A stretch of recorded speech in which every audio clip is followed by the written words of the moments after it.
You're listening to Do This First, a daily personal development podcast that focuses on science-backed, actionable steps towards your best year ever. Hi, I'm Sandy, your host.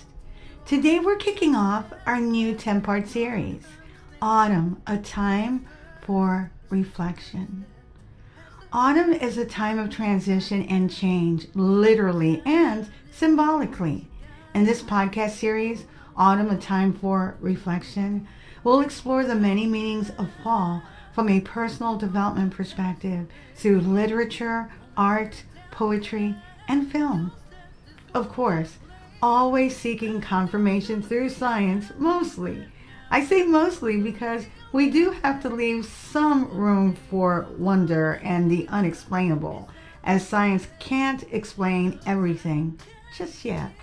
Thoughts of fall bring memories of the once green leaves turning to red, orange, and yellow, and falling to the ground.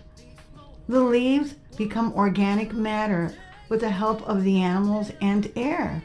In the end, they form a protective layer at the base of the tree as carbon and water. It provides needed nutrients to the tree through the winter. Did you know that? When you think about it, the process I just described is renewal. For context, renewal is a situation in which something is replaced, improved, or made more successful. Here's a poem from Carl Sanburg that eloquently reaffirms this point. It's called Autumn Movement and was published back in 1918. I cried over beautiful things, knowing no beautiful thing lasts. The field of cornflower yellow is a scarf at the neck of the copper sunburned woman, the mother of the year, the taker of seeds. The northwest wind comes and the yellow is torn full of holes. New beautiful things come in the first bit of snow. On the northwest wind and the old things go, not one lasts. In the poem, there is sadness over the impermanence of everything, but there is also hopefulness as new beautiful things grow. That's one of the most positive ways of looking at any type of loss. It is making a way for something else.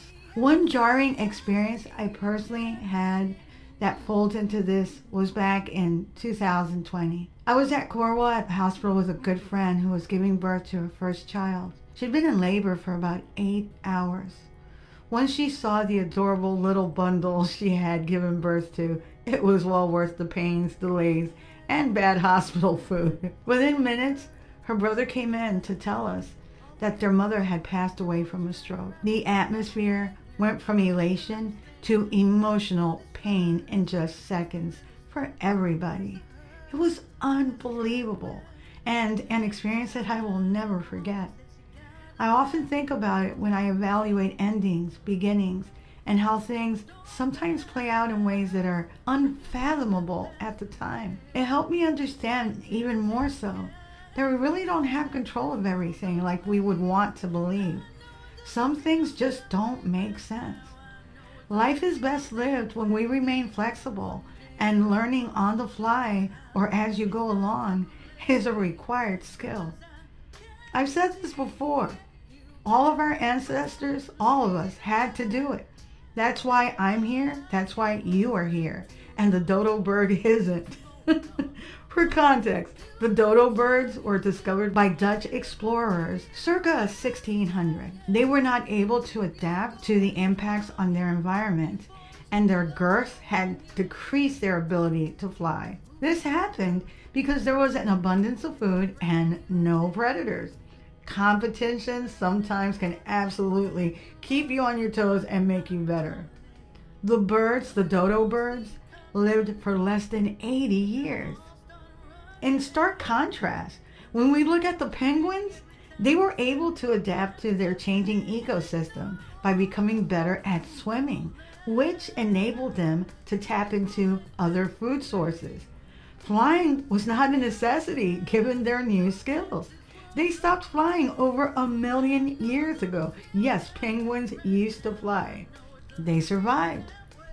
I'm saying all of this to make a clear point about how to make loss or change work for us, as the fall can symbolize hopeful changes if we make the right decisions. When we look at the bare trees in the fall and the barren soil with no vegetation or flowers to speak of, it's hard to imagine that next spring a bountiful harvest will spring forward. Similarly to some of the seasons in our life, sometimes it's hard to get a handle on how to move forward in the midst of loss or change. A great way to leverage the fall season is to take inventory of where we are at and what we've done, where we want to be, and what we need to do.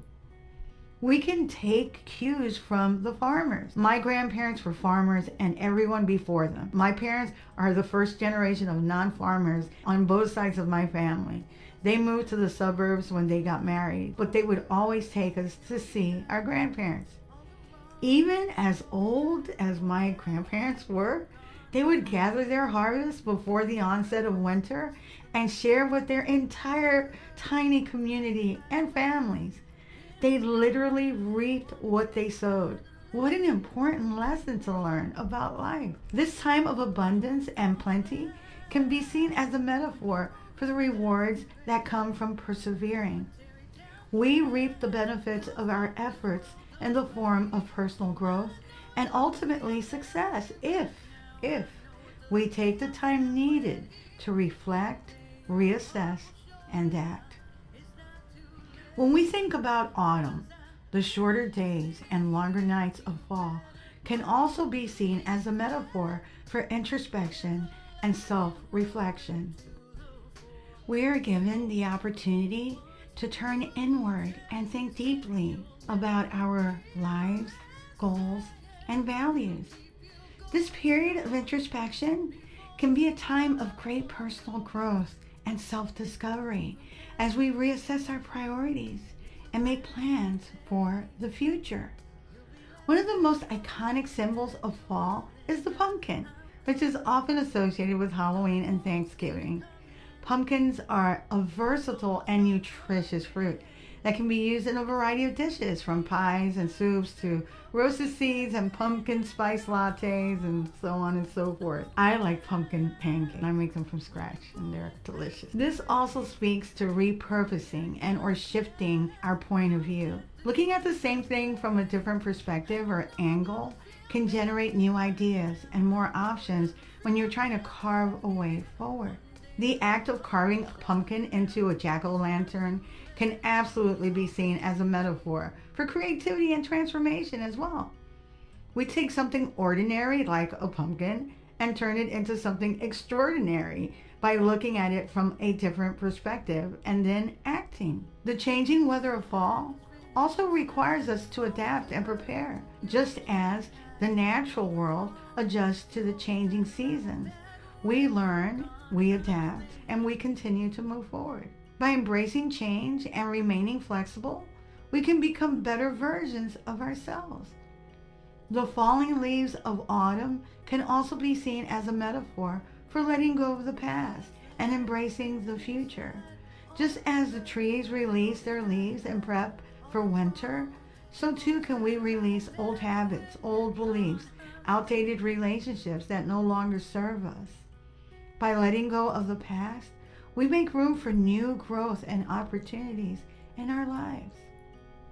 The concept of fall as a time of transition and change can also be seen as a metaphor for personal growth and transformation. Just as the natural world sheds its old skin, so too can we shed old patterns of behavior and thought that no longer serves us. Fall is a great time to challenge ourselves and reach new heights. There are a wealth of opportunities for reflection, creativity, and personal growth as we experience the changes in nature that are all around us, and also as we prepare for the upcoming holiday season. Fall, metaphorically speaking, beckons us to look deeper into our own inner landscape. By embracing the changing seasons and the lessons that they have to offer, we can gain a greater sense of awareness, resilience, and actually transform our lives. But I want to caution, there is a not so great way of reflecting. For example, if you're fixated on why something that you have no control over happened, like the death of a loved one or a reversal of some sort, then you will probably feel worse about the situation and yourself, and that is not the best way to reflect. The most productive way of looking at things when you are going inward or reflecting is to ask what? What have I learned from this experience? What can I do to ensure success next time? What do I need to learn? What do I want in my life? What are my next steps? See what I mean? What questions place you in the driver's seat and move you forward? We'll talk more about this tomorrow. Why questions can paint you in a corner as a victim with no possible way forward. I call it the Eeyore complex. Woe is me. Sometimes we're not going to know why, and we have to be okay with that. To read a full transcript of this podcast episode, visit dothisfirst.life. You can also sign up for my weekly newsletter, and you can listen to all 232 podcast episodes. My YouTube channel is at Do This First, and I'm currently at 7,004 subscribers. Thanks to all that have subscribed. Tomorrow, we'll unpack our next episode on fall, a time for reflection. Until tomorrow. Moving past the rain, moving past the pain, or past the color blue. I see power in you. Has welded it down. Look around, they can't be found. I see a champion in you.